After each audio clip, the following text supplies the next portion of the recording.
मतलब केंद्र ओ, केंद्र ओ केंद्र है, चाप पी क्यू आर ओ पर 240 का कोण अंतरित करती है, पी क्यू को ए तक बढ़ाया जाता है, एंगल ए की ओर बताओ। देखो इस प्रकार से सर्कल बना दो, ठीक है।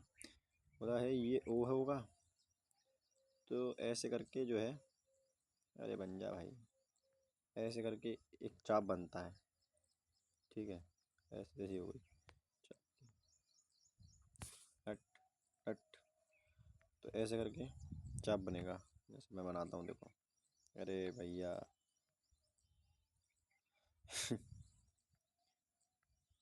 हाँ देखो अब बनेगा बढ़िया से, ये सेंटर है, ठीक है। अब ये पी क्यू आर चाप बनेगा यहाँ पर,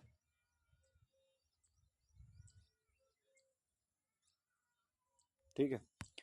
ये पी है, ये क्यू है, ये आर है, और ये एंगल कितना है 240 है।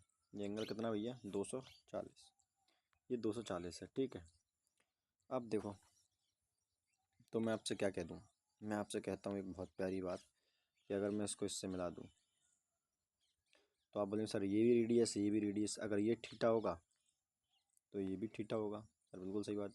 ऐसे ये रेडियस है तो ये भी रेडियस है, ये थीटा होगा तो ये भी थीटा होगा, है कि नहीं।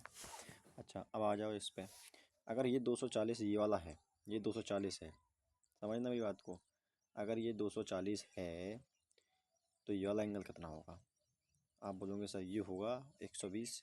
अगर ये 120 है तो आपको पता होना चाहिए पर ये वाला एंगल कितना होगा, आप बोलोगे सर ये एंगल बनेगा फिर 60, कितना बनेगा 60, क्योंकि ये एंगल ये वाला एंगल जो होता है इसका आधा होता है, ठीक है।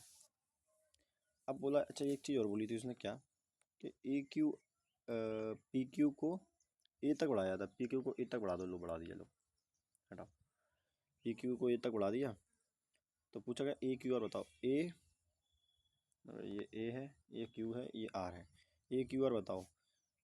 अरे यार इतना सिंपल हो गया, देखो ये मुझे बताओ, ये सीधी लाइन दिखाई दे रही है आपको, ज़्यादा ही खतरनाक हो गया, ये सीधी लाइन दिखाई दे रही है यहाँ से यहाँ तक, अब तो सर बिल्कुल सही दिखाई दे रही है।